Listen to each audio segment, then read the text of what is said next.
state taxes. He didn't know what he was signing. He thought he was giving me an autograph. Here you go. What happened over there? That's money we could use.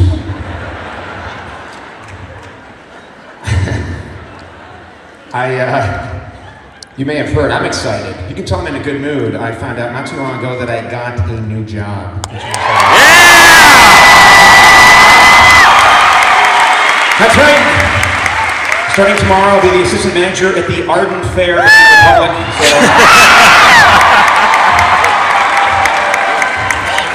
I'll be in the corduroy section if you want me. You like the Arden Fair, Banana Republic? Why is your Banana Republic getting more cheers than your governor? What happened when you mentioned the Banana Republic? What? The cheer banana, it's a chain!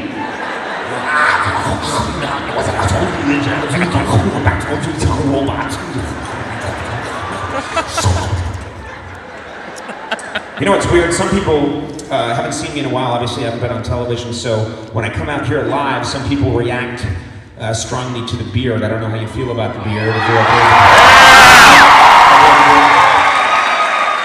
Because not everybody likes the beard, I gotta be honest. There's some people that think I look like Paul Bunyan with an eating disorder.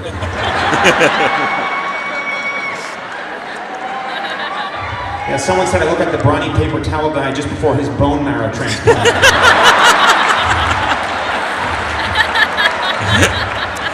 Not feeling very absorbent. That's stupid, I'm sorry. But you know what, I'm excited because doing this tour is a huge milestone for me, ladies and gentlemen. This is the first time in my career that anyone has ever paid to see me. Ever. Oh, trust me, they've paid to make me go away.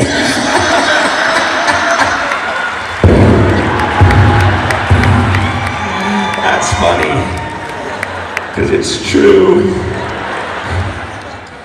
But I really want to give you guys an amazing show tonight. We've done I think we've done maybe 16 shows so far, and I want the show tonight in Sacramento to be the best show we've done so far. I mean that. I really mean that.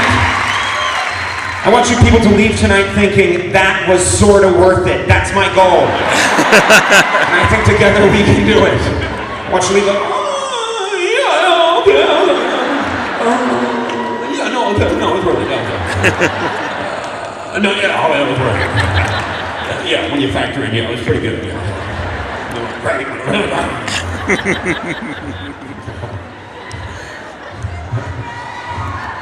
You know, I've been getting a lot of people asking me questions. A lot of people just ask me a lot of questions because I've been through so much in the last 4 months. And one of the biggest questions I get is what's going on with your title of your tour, the Legally Prohibited from Being on Television tour. They say, what's the joke? What's not a joke? It's an absolute fact. I'm under some legal restrictions right now for a period of time. I am not allowed to perform on television, radio, or the internet. That's an absolute fact. Yeah. It's okay. What, did Schwarzenegger just run behind me? I'm just passing through you. I'm going again. No, it's true. I'm under these legal restrictions. In fact, I'm under so many legal restrictions, I may no longer be able to use the name Conan O'Brien. Conan O'Brien, that name may be property of NBC. Yeah. So I may have to go back to using my birth name, Chet Blaze.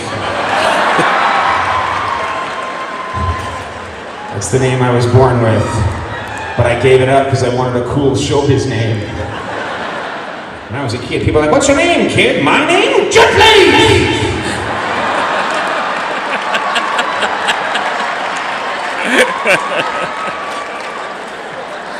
I'm burning my eyes right now in that light. A lot of restrictions. Here's another, this is crazy, you're not going to believe this, but here's another restriction. I'm not allowed to wear shorts. No, that wasn't NBC's idea, that was my wife's request. She said my legs look like 2 ivory Slim Jims. The light dusting of paprika. My poor... You didn't like that image? No! The Slim Jims was enough. Why the little freckling of paprika? Why? My poor wife at night, I take off my robe when I'm feeling sexy. And I take off my robe and I'm like, come to me right here! My giant white legs will embrace you! Freaking spider. Got the longest legs in the room. Look at me, I'm walking around the world in 7 steps. A lot of restrictions. Also forbidden, you're gonna think I'm kidding, but I'm not. Anyone who even looks like me is banned from television right now. True story, say goodbye to the Wendy's girl, gone. That's me in junior high. Why are the kids so mean? It might be your pigtails. Jimmy Neutron, gone. Also say goodbye to Oscar-winning actress Tilda Swinton, gone.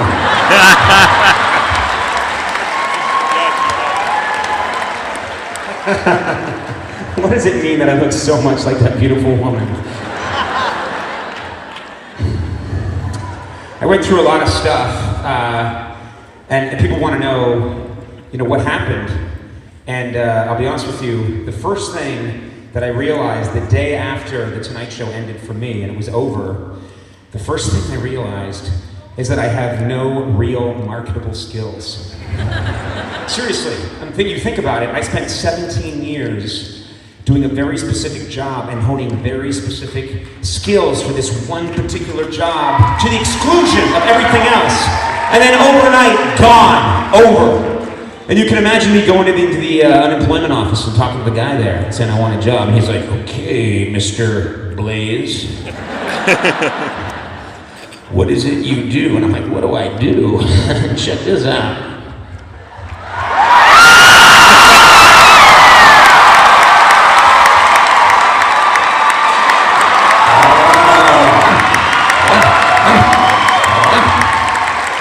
And one other thing, sir, I want you to match my previous salary.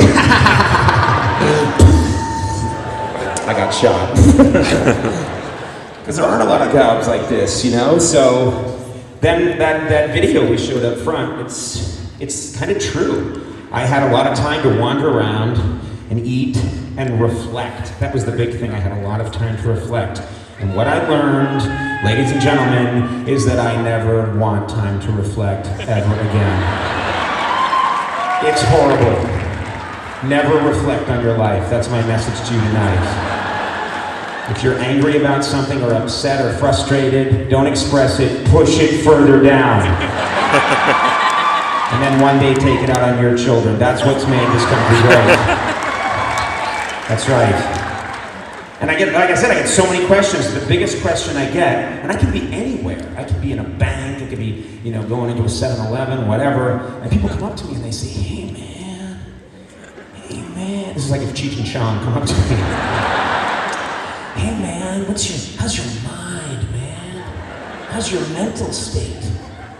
And a lot of people wondered that, because what I went through, a lot of people have lost jobs, but it happens privately. What happened to me happened so publicly. So, to be honest, I had to go through a lot of issues. I had to work through them. I went and saw a therapist. And the therapist explained to me that I was mourning a loss. That's what the therapist said. And she said that people that are mourning a loss have to work through the 5 stages of grieving.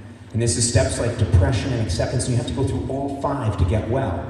And she said for late night talk show hosts, there are 8 distinct stages of grieving that you have to work through. And every talk show host who's lost their gig has had to work through these 8 stages. It's a fact. It's in the New England Journal of Medicine. The first stage of grieving the loss of your talk show is denial. And it's such an important step, I put it in giant writing up there. I had really bad denial. For 6 weeks after I lost The Tonight Show, I thought I was still on television. Yes, and I'd finish making love to my wife and I'd turn to a camera that wasn't there and say, stay tuned for Carson Daly. And then he'd show up. He's a very caring lover. We'll talk about that later. Stage 2, blame myself. I didn't spend a lot of time on this stage.